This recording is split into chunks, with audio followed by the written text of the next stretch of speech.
Chelsea Football Club, it looks like the striker prayers are coming to an end because Chelsea now have a decision to make. Is Emanuel Emegha coming in January or is he going to come in the summer? Fabrizio Romano confirms. Furthermore, we've got an update on Moises Caicedo and how he might be getting an extension to his stupidly long contract because Chelsea want to pay him what he's worth. We're going to talk about it. And finally, Fabrizio says Chelsea are in the market for a centre-half in 2026. However, has to be a market opportunity and it ain't from the EPL. It's going to be from abroad. We're going to talk about that. But before that, we need to talk about the big day. Champions League football has arrived, the match preview for Bayern Munich versus Chelsea, and that is the big occasion. We're no longer playing in Kazakhstan with cows in the background of the camera shot. We're now going to be at the Allianz Arena where in 2012 we got one of the best nights of any Chelsea fan's life. It was historic and we're going back to our old stomping ground to make a statement. The music's going to be on, we're going to be there doing the Ronaldinho, all excited, but the reality is Chelsea are back in the big grounds and Enzo Maresca spoke about it and he spoke about three things that I took away. Number one, tactics. Number two, rotation. And number three, can we win the Champions League? I'm going to break everything down. We're going to preview the game. But what I ask from you lot is, it's a double up day today. There will be a post-match reaction. So make sure you hit that like button. Subscribe to the channel so you don't miss the post-match reaction.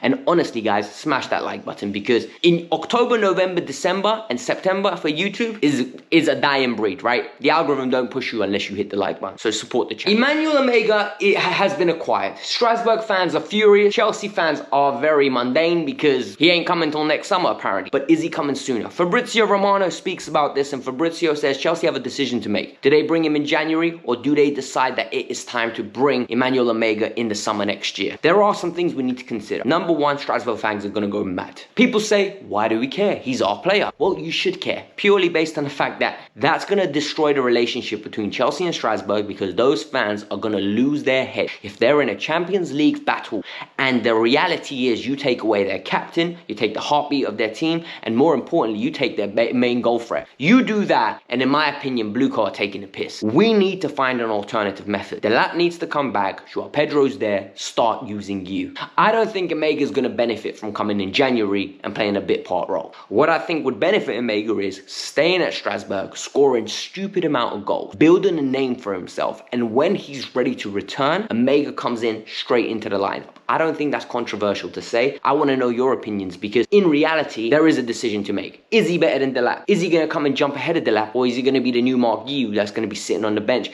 and Joao Pedro all of a sudden? The other bit of transfer speculation is regarding the centre-back issue and Fabrizio was very explicit with this. Chelsea are looking for a centre-half. That makes sense. Look, Chelsea at the moment have got 5 centre-halves. One of them's not fit, 4 of them's ready and Levi Colwell's out for the foreseeable future. We're not counting it. You've got Joshua Chempong, who in my opinion is arguably one of the best ones, not getting an opportunity. Tosin, very reliable as a squaddy, not good enough to start. If he starts consistently, like I said in the summer, we are going to find mistakes. And the problem is, it's going to cost us on some occasions, we're going to get away with some occasions, but we're going to be left frustrated. Trevor Chalobah is developing into a very fine centre-half. I don't know whether he's starter quality. I don't think so if I had it my way, but Trevor is someone that has to start, in my opinion. At this moment in time, he's the first name on a team sheet when it comes to that centre-half position. Fofana, we don't know what's going on. Like I said the other day, with the number of surgeries this man has had, it is very difficult to know what Wesley Fofana can be. When Wesley Fofana came back last year, after a rough 2 or 3 games, Fofana became our best centre-half. There were performances where you looked at it and you said, this guy is absolutely the bomb. One that always stays in my mind is what he done to Ollie Watkins in that first half. Watkins couldn't do anything against him. He had him locked down. We won 3-0 and Fofana was outstanding. The problem here is, though, you can't count on Fofana long term. Badiashile, I don't know Badiashile, man, because whenever Badiashile comes back, he's rusty, he makes a few mistakes, fans get on his back, then he gets injured. He never has a build-up of games to illustrate how good he is. Fabrizio now is reiterating, we're going to be in the market in 2026. Doesn't say whether it's in January or in the summer, but Chelsea are going to be looking for a market opportunity, meaning they're going to be looking for somebody that is good enough. The problem here is, though, is this market opportunity to recall Mamadou Sarr, or is it to recall Anselmino? Well, Sarr is absolutely smashing it at Strasbourg, and like I said, do you want to tear up that relationship with Strasbourg when you take their centre-half again? And the other aspect of it is Anselmino has played 1 game for Dortmund,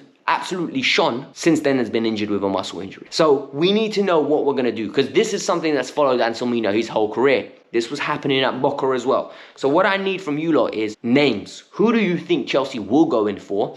And it has to be realistic. They said market opportunity. Stay within the parameters that they said. I don't think we're going to get a big name. You leave out the Bastonis, the Canates. I don't see us going in. Finally, I think it is acceptable to say Moises Caicedo deserves a new contract. Moises Caicedo is arguably one of the best defensive midfielders in the world. Maybe even the best box-to-box players in the world. People are going to say, well, Pedri's better than him because we always put added weightings on people, what they do in the final third rather than what they do defensively. Rightly so. I always say goals win you games, but at the same time, midfield balance wins you trophies. If your midfield is loose, you ain't winning much, right? Moises Caicedo, for me, does a job of two men. Reece James said it the other day. He said, Moi counts as two men. And for me, when you hear that from professionals that play with him, you just know the respect levels up here. The key here is, Fabrizio said Chelsea are negotiating with him to give him a new contract. A lot of you are going to say, why? The man signed like a 15-year deal. You know what I mean? Like, it was a crazy deal, got good money. Look, Moi gets around about 160k. Next summer, if he continues to play the way he's playing, Real Madrid, Barcelona, Manchester City, maybe Liverpool, maybe Arsenal, they will be on the phone to his agent and they will be saying, hey, amigo, 300k is waiting for you, big man. Do you want to leave? Do you want to leave? Chelsea don't want to get into that situation. You don't want a player upset and then what you're doing is react. Why don't you reward it? Why don't you give him the wages that he deserves? And this is what they're trying to do. And I like this. They rewarded Cucurella. They rewarded Enzo in the past. They rewarded Cole Palmer. What they're going to do now is reward our best player. Moises Caicedo deserves a pay rise. He will be getting it. And I think he is our best player. I think he's so important. I think Cole Palmer might be the one that gets all the glory. Caicedo's the one. If anything happens to him, I will be praying for all of our sanity because I don't know what will happen to that midfield if Moises Caicedo's out of it. In respect to Bayern Munich versus Chelsea, first of all, welcome back to the Champions League. We are home, right? This is where we belong. I don't want to take any more scenic routes. I don't want to take no more hiatuses. I've seen enough of going to Kazakhstan and playing clubs that I don't know. Armenia, beautiful part of the world. However, don't want to be playing Noah anymore. We made friends. I don't want to do that anymore. I want to be friends with the ones that I already know. Bayern Munich's, Juventus's, Arsenal's, them man, all right? We want to be in the big boy table. And the reality here is, Enzo Maresca spoke about, they asked him the question, do you think you can win the Champions League? Enzo was very transparent and very honest. One game at a time. We did this last year. We know the level of competition we're in. That is the mentality. Chelsea can win this competition. I'll tell you now. However, if we say we can win it, I don't believe that's the right mentality. What needs to happen is today's Bayern Munich is a test. Go out there, do your job, don't be silly, perform to the way that we expect to perform, and we will get a good result. The issue here is if they start looking forward to places that they're not going to reach because they're looking forward and not living in the present. That I do not want to happen. Furthermore, they asked him about tactics, and this is where it got very interesting. They said to him, Enzo, do you believe that at this moment in time, Chelsea have got the right blah, blah, blah, blah, blah, you know, like the minerals to basically rotate and adjust? And he said, look, rotation is important when you're in multiple competition. He basically said this ain't the Conference League anymore, right? We need to rotate, but we need to be sensible with how we rotate. We've got players, we don't want injuries to occur, and this is key. And what I want from him now is balance. I think against Brentford, there were too many changes, and I think it cost us at the end. The problem is, I understand why he did it. And this is where we get caught and tortured. Because a lot of people are going to say, get the 3 points. Problem is, Cole Palmer was not fit. So straight away, he can't play, right? He only had half an hour left. We didn't want him to come on and get injured. Reece James played 2 games for England, came back. I want him in the Bayern Munich game. If he plays against Brentford, he ain't playing against Bayern Munich. Straight away an issue. Cucurella needs a rest. Played 90 minutes for Spain twice. Needed a rest. I agree with Enzo there. The decisions Enzo made, I agreed with. I just didn't like him because it cost us. If we won 2-1, no one would be having this discussion. And then they talked about tactics, right? And they said, how are you going to go in the PSG way? And I think he is. But he said, every game is different. Every game has its own unique ability, and I'm going to be flexible with my tactics. And for me, he ain't lying. Enzo Maresca is very good at being flexible with his tactics when he wants to be. And that's the key. In big games, Enzo is very flexible. He will play essentially Reece in the middle, go Malo Gusto overlapping, inverted. It's the smaller games where he's rigid and he's got a way of playing football, and we're going to play this way. If we don't play this way, I'm not doing my job. These big games, I trust him. He's a tactician. It's like when we had Tuchel. We go into big games, I'm like, bro, Tommy T's gonna set us up. Can you lot execute what he's setting up? And in this case, Maresca's earned the right after that PSG where we say, I think you can set us up. Can our boys execute? And that is what it's going to come to. On the day against PSG, we execute it. This time against Bayern Munich, we need to execute. You do your jobs, we win this game. That high line is susceptible. Their forward line is bad. I am scared of their forward line. I'm not going to lie to you. A lot of you are going to say, Alex, what are you talking about? We've got a threat. We do, but we need to respect them as well. We do. Because they've got Harry Kane, they've got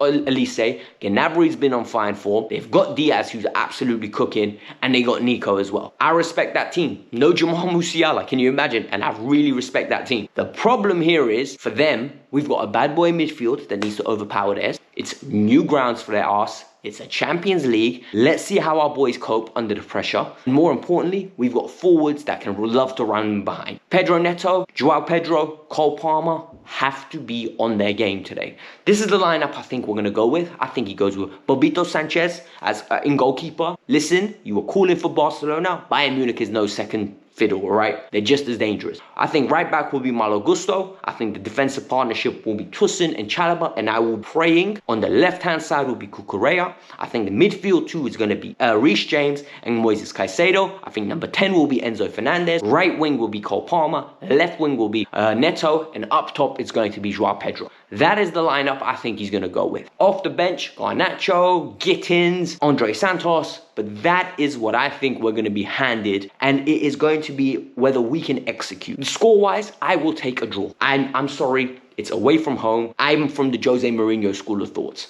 You draw your away games, win your home games, you're in the Champions League long term. It's as simple as that. In the comments below, let me know your thoughts. Like I said, it is a double upload day, meaning there will be a match reaction at the end. If you're watching this after, thank you, you're good people. But if you're watching it before, make sure you're there, all right? Go and watch the match reaction. Also, I've got a video here for you guys that want extra Kavkas View content. Gary Neville gets caught talking about Chelsea when he doesn't watch the games. I'm convinced of it. And I break this down. The evidence is there. Check it out. Let me know your thoughts. Peace out. I'm out. Bye.